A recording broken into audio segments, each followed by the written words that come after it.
నమస్తే. Welcome to reality check. ప్రస్తుతం మనతో పాటు ఉన్నారు కాంగ్రెస్ సీనియర్ నేత అంబటి రామకృష్ణ గారు. నమస్తే అండి రామకృష్ణ గారు. నమస్తే మేడం.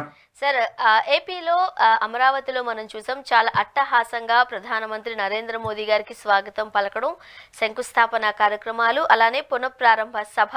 ఫస్ట్ ఆఫ్ ఆల్ ఓవరాల్గా సభకు సంబంధించి మీరేం చెప్తారు? ముందుగా అంటే ఏం చెప్పాలో ఒక అర్థం కాని ఒక గందరగోళ స్థితి. ఎట్లా చెప్పాలో ఎట్లా విశ్లేషించాలో కూడా ఒక అర్థం కాని సభ. అంటే నాకు అర్థమైంది ఏమంటే అంటే చంద్రబాబు నాయుడు గారు కానీ, అక్కడున్న మోడీ గారు కానీ, పవన్ కళ్యాణ్ కానీ, లేకపోతే మాట్లాడిన మన లోకేష్ గారు కానీ, స్వడబ్బా పరడబ్బా పరస్పర డబ్బా. ఇంతకు ముందు వెంకయ్యనాయుడు గారు ఏదో ఒక సభలో సన్మాన సభలో మాట్లాడడం జరిగింది. సో ఇవాళ సభ అంతా కూడా అట్లా స్వడబ్బా పరడబ్బా పరస్పర డబ్బా తప్ప ఆంధ్ర రాష్ట్ర ప్రజలకు సంబంధించి ఏమి వనగూరింది, ఏమి వరాలు ప్రకటించారు, చట్టంలోని అంశాలను ఏమి టచ్ చేశారు, వీళ్ళు ఏమి అడగగలిగారు గొంతు విప్పి, ఆయన ఏమి ప్రకటించాడు అన్నప్పుడు జనరల్ గా ఒక పబ్లిక్ మీటింగ్ ని అడ్రస్ చేసి అదే ఎలక్షన్ మీటింగ్ ని అడ్రస్ చేసినట్టు, ఎలక్షన్ ర్యాలీని అడ్రస్ చేసినట్టు అడ్రస్ చేశారు తప్ప అంతకు మించి అమరావతి రైతులకి ఏమన్నా ఆశ్వాసన ఇచ్చి దీనికి మేము ఇంత నిధులు ఇస్తామని అతను చాలా తెలివిగా మాట్లాడడం జరిగింది. ప్రాథమికమైన మౌలిక సదుపాయాలు కల్పించడానికి మేము తోడ్పాటును అందిస్తాం అన్నాడంటే, ఏదైతే గతంలో 1500 కోట్లు ఇచ్చారో అంతటితో కేంద్ర ప్రభుత్వ బాధ్యత అయిపోయింది. సో మీకు అప్పులుగా కావాల్సిన దానికి మేము ఫీజిబిలిటీ ఇస్తాము అనే విషయమే తప్ప అంతకు మించి ఒక అమరావతి యొక్క చారిత్రాత్మక విశిష్టతని ఆయన వివరించే ప్రయత్నం చేశారు. సో చారిత్రాత్మక విశిష్టతని ఢిల్లీ నుంచి ప్రధాని నరేంద్ర మోడీ వచ్చి చెప్పాల్సిన పని లేదు. మనకి ఆర్కియాలజిస్టులు ఎవరినన్నా తీసుకెళ్తే, మనకి ఇప్పుడు ఫేమస్ శివనాగిరెడ్డి గారు అని ఒక ఆర్కియాలజిస్ట్ ఉన్నారు. అట్లాంటి ఆర్కియాలజిస్టులను ఎవరన్నా తీసుకెళ్లి మీటింగ్ చెప్తే ఇంకా అద్భుతంగా చెప్తారు అమరావతి యొక్క చారిత్రాత్మక విశిష్టత ఏంటి, అమరావతి ఏ రకంగా ప్రవఢిల్లింది, ఇదంతా కూడా ఇంకా అద్భుతంగా వివరించి చెప్పగలుగుతారు.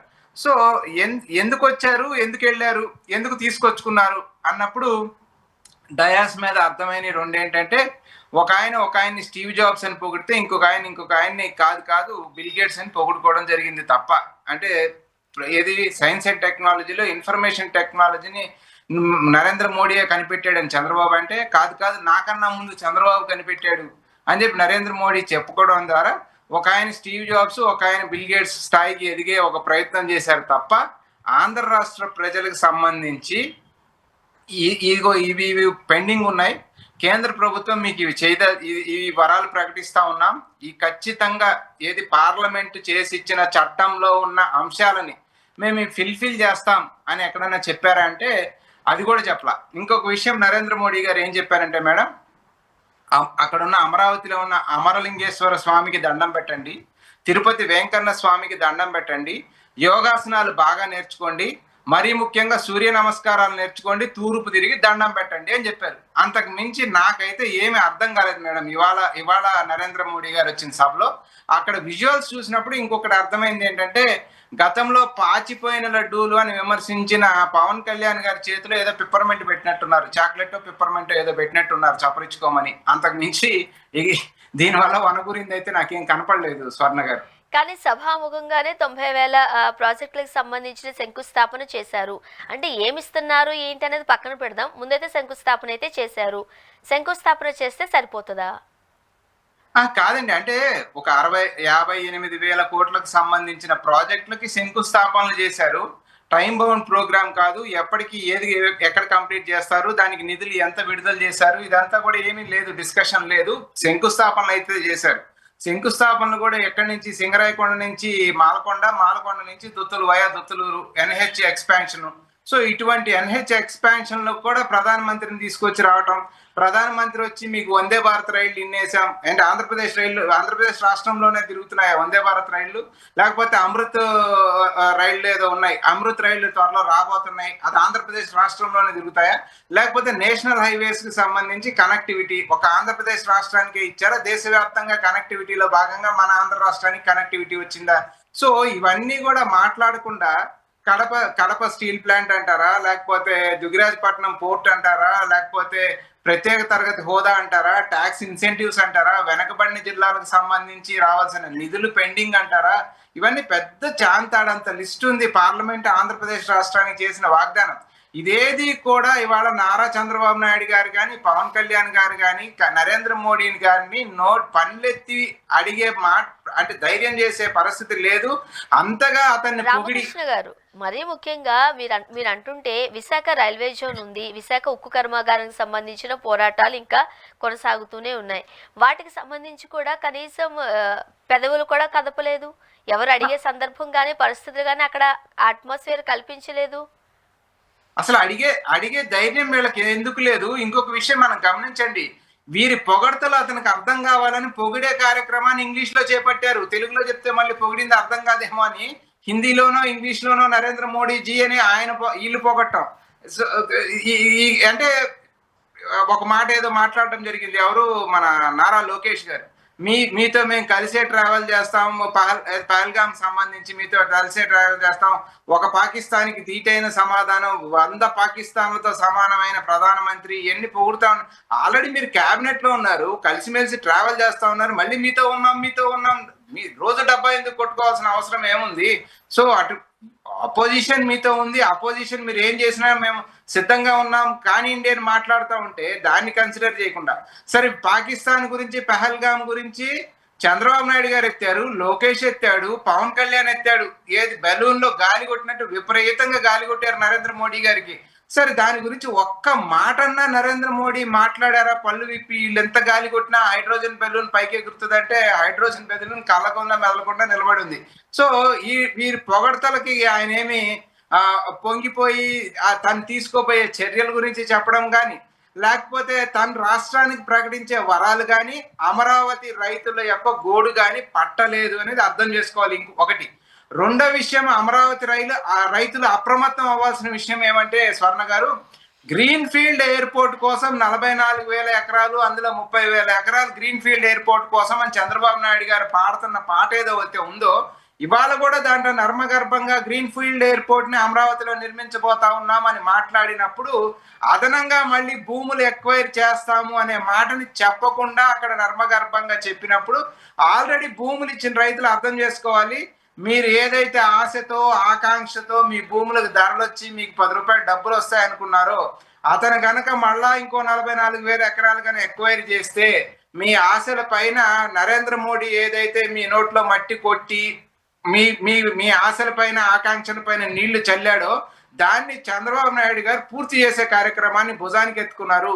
ఇద్దరు, నరేంద్ర మోడీ కూడా అదే చెప్పాడు, భుజం కలిపి నడుద్దామంటే వీళ్ళ ప్రజల యొక్క, ఆంధ్ర రాష్ట్ర ప్రజల యొక్క నోట్లో మట్టి కొట్టేదానికి, అదే విధంగా వాళ్ళ ఆశలపై నీళ్లు చల్లేదానికి భుజం కలిసి నడిచేటట్టున్నారు తప్ప otherwise there is no clarity, there is no use. ఇంత ఖర్చు పెట్టి ఇన్ని కోట్లు ఖర్చు పెట్టిన తర్వాత, ఇన్ని కోట్ల రూపాయలు ఖర్చు పెట్టిన తర్వాత మనం సాధించుకుంది ఏమి అంటే అక్కడ రిక్తహస్తాలు, శూన్యహస్తాలు తప్ప అంతకు మించి ఏం కనపడట్లేదు కదా స్వర్ణ గారు. రామకృష్ణ గారు, ఇది అంటే మోదీ గారు సభకు ఏ పర్పస్ మీద వచ్చారు, ఆయన రాష్ట్ర ప్రజలకు ఏం చేశారు, దీని గురించి ఒక్క 1 మినిట్ మనం పక్కన పెట్టి సభలో జరిగిన ఆశ్చర్యకరమైన లేకపోతే చర్చించుకోవాల్సిన సంఘటనలు మనం చూస్తే, అంటే నేనైతే కొన్ని మాటలు మాట్లాడట్లేదు, బట్ లోకేష్ గారికి సంబంధించి మొన్నటి వరకు ఏపీలో ట్రోల్ అయిన కొన్ని వర్డ్స్ మనకు తెలుసు.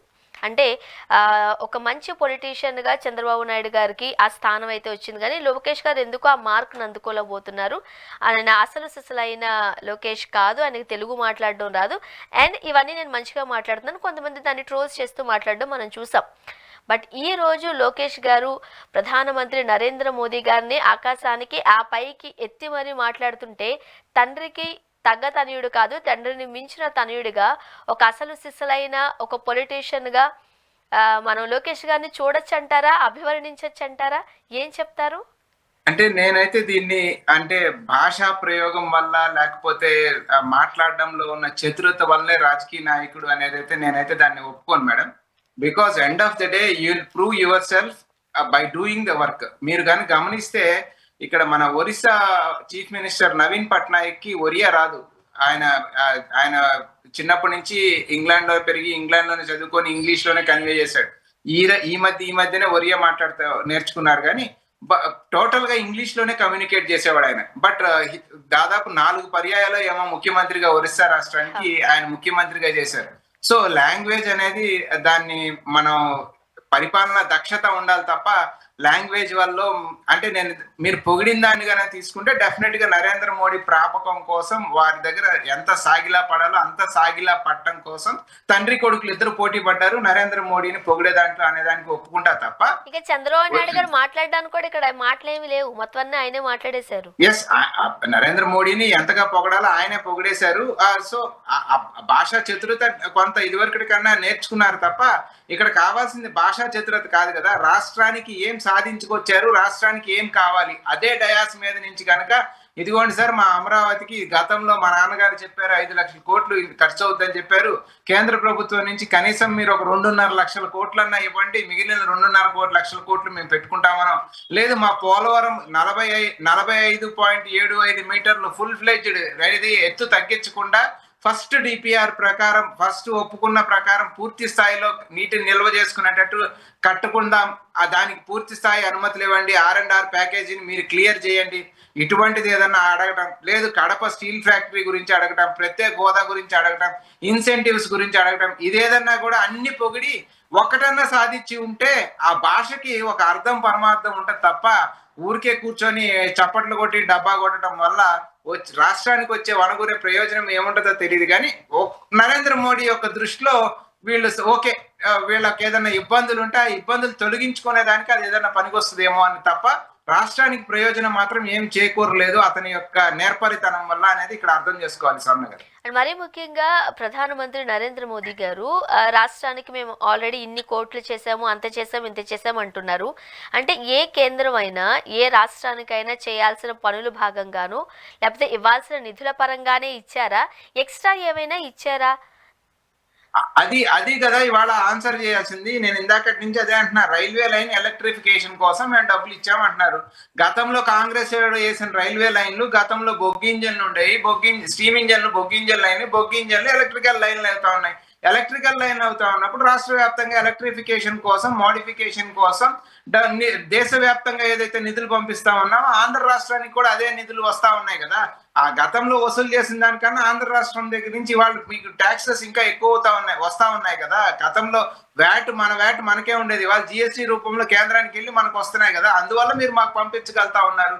గతం కన్నా మీరు మాకు అదనంగా చేసిన మేలేంటి అని అడిగినప్పుడు రోడ్లు వేసాము, రోడ్లు వెడల్పులు చేసుకోవడానికి డబ్బులు ఇచ్చాము, అది ప్రతి రాష్ట్రానికి ఇస్తారు. ఇన్ఫాక్ట్ మీరు కంపేర్ చేసుకోండి, బీజేపీ పాలిత రాష్ట్రాల్లో కన్నా ఏమన్నా ఆంధ్రప్రదేశ్ రాష్ట్రానికి ఏమన్నా అదనంగా ఇచ్చారా? ఆ సమాధానం చెప్పాలి కదా. బీజేపీ పాలిత రాష్ట్రాల్లో 4 వంతులు ఇస్తే ఇక్కడ 1 వంతు కూడా ఇవ్వట్లేదు. వేరాస్ పార్లమెంట్ మనకి ఇచ్చిన హామీని నిలబెట్టుకోలేని పరిస్థితుల్లో ఆయన నోటితో ఆయనే చెప్పాడు, ప్రజా రాజధాని నిర్మాణం కోసం 9 ఏళ్ల క్రితం వచ్చి ఒకసారి శంకుస్థాపన చేశాను, మళ్ళా ప్రారంభం చేయడానికి మళ్ళీ ఈ రోజు వచ్చాను, నా కంటి ముందు ఒక అద్భుతమైన నగరం కనపడుతుంది అన్నాడు. ఆ రోజేమో ఢిల్లీని మించిన రాజధాని కట్టుకోండి, ఢిల్లీని తలదన్నే రాజధాని కట్టుకోండి, ఇస్తాంబుల్ని మించిన రాజధాని కట్టుకోండి అని ఆ రోజు మాటలు చెప్పి వెళ్ళడం జరిగింది. ఆ మాటలు ఇన్ కంటిన్యూషన్ టు దట్ ఆయన కంటి ముందు ఆల్రెడీ నగరమే కనపడుతుంది అని చెప్పేశాడు. అంటే కలల సౌధాన్ని నిర్మించి ఆంధ్రప్రదేశ్ రాష్ట్రంలో అమరావతిలో ఒక కలల సౌధాన్ని నిర్మించి వెళ్ళారు నరేంద్ర మోడీ గారు తప్ప దానికి మించి ఆంధ్ర రాష్ట్ర ప్రజలకు ఏమీ ఇవ్వలేదు. ఇందాక నేను చెప్పినట్టు యోగాసనాలు నేర్చుకోండి, సూర్య నమస్కారాలు నేర్చుకోండి, తూర్పు తిరిగి దండం పెట్టండి, అంతకు మించి ఏం లేదు అక్కడ. సాధారణంగా మనం ఏదైనా పెద్ద పెద్ద వస్తువులు కోరినప్పుడు అంటే ఇంతకు ముందు కూడా నేను ఇదే మాట వాడాను, పిల్లలకి చాక్లెట్లు ఇచ్చి వాళ్ళని బుజ్జగిచ్చేస్తూ ఉంటాం, నిద్రపుచ్చేస్తూ ఉంటాం.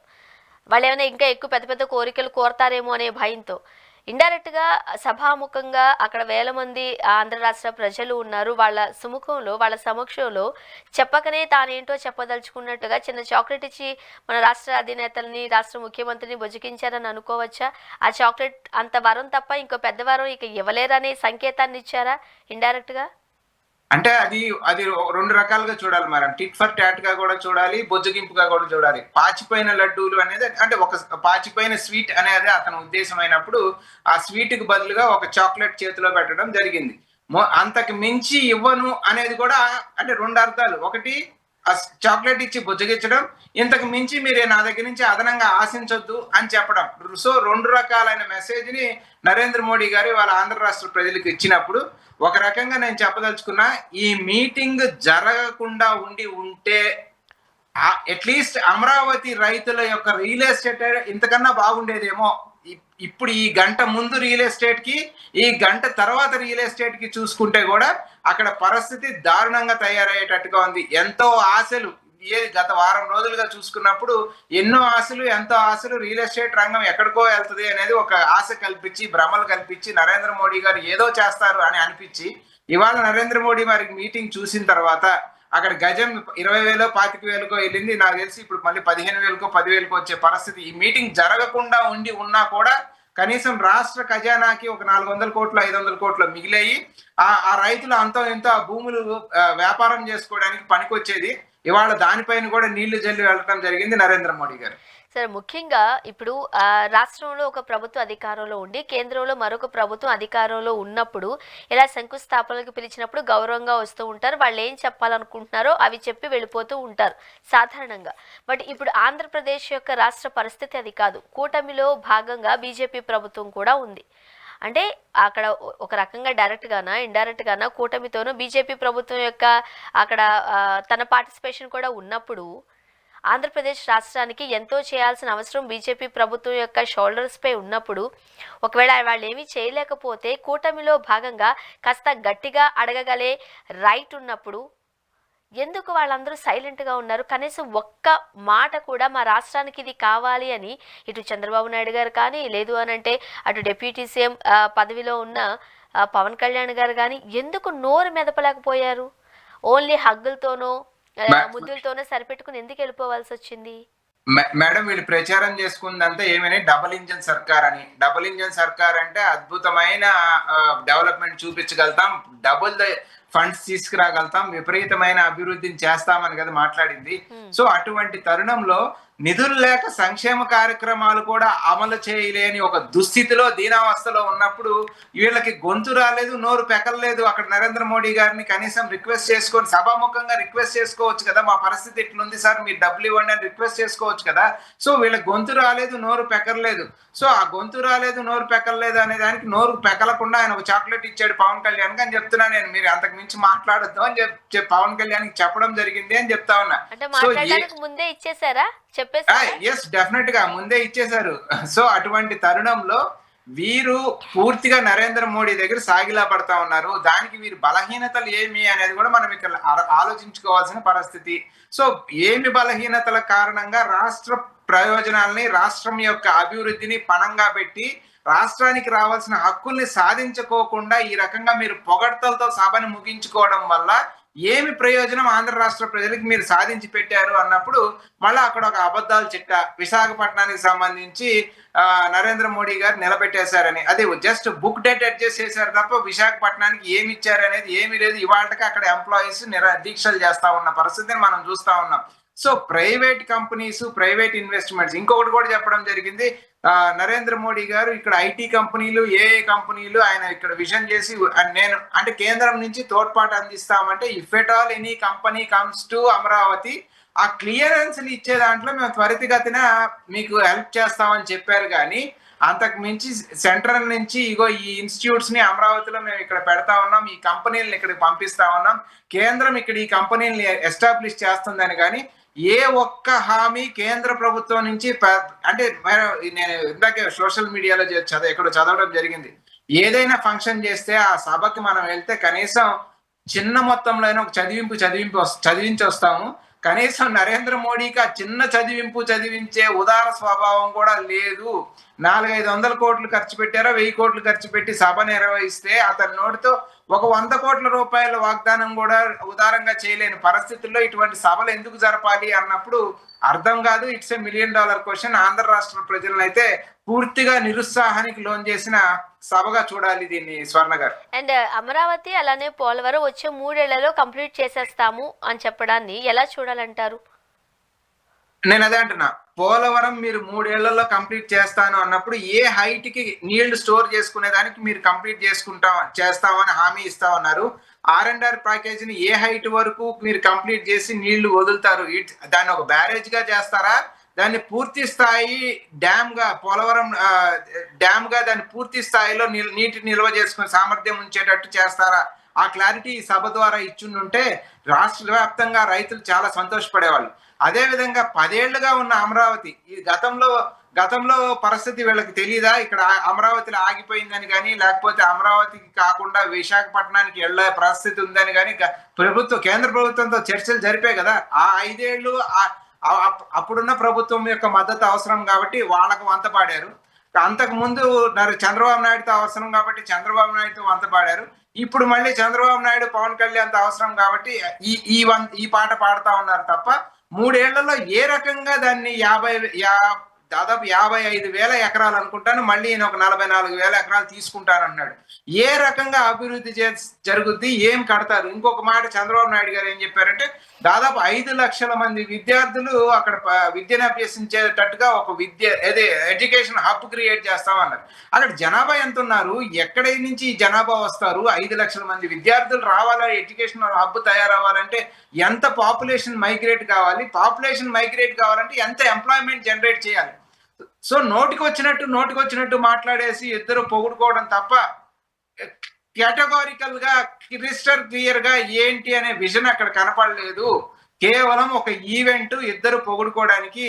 అతనేమో ఒక డిప్రెషన్, ఒక తెలియని ఒక అంతర్మదనంలో ప్రధాని ఉన్న తరుణంలో అతనికి ఓదార్పుగా, లేకపోతే అతనికి కొంత సాత్వన కలిగించేటట్టుగా ఇక్కడ పిలిపించి వీళ్ళు కొంత అతనికి పొగడ్తలతో ముంచెత్తి పంపించడం తప్ప అంతకు మించి ఆంధ్రప్రదేశ్ రాష్ట్రానికి, ఆంధ్ర ప్రజలకి ఏమీ ఉపయోగపడే సభ కాదు ఇది అనేది క్లియర్ గా అర్థం చేసుకోవాలి. ఇవాళ మీరు అక్కడ రైతుల దగ్గరికి వెళ్ళి మైక్ పెట్టినా చెప్తారు మేము ఊహించింది వేరే, జరిగింది వేరే అని. సో ఫైనల్ గా ఏం చెప్తారు? సభ సక్సెస్ఫుల్ గా కంప్లీట్ అయింది అని చెప్పొచ్చా? ఎస్, డెఫినెట్ గా అద్భుతంగా జనాల్ని ఎంతవరకు తరలించగలిగిన, శక్తి వంచన లేకుండా ఎంతవరకు తరలించగలరో అంతవరకు తరలించారు. ఇది అనంతపురం నుంచి శ్రీకాకుళం వరకు టార్గెట్స్ ఇచ్చి వాళ్ళ దీని ప్రకారం జనాన్ని అయితే తరలించారు. ఒక 50,000 మందినో 1,00,000 మందినో జనాల్ని తరలించారు.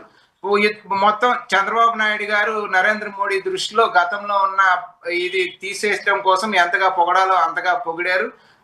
ఈయన్ని పొగిడారు ఎందుకంటే ఈయన మద్దతు కేంద్రంలో అవసరం కాబట్టి.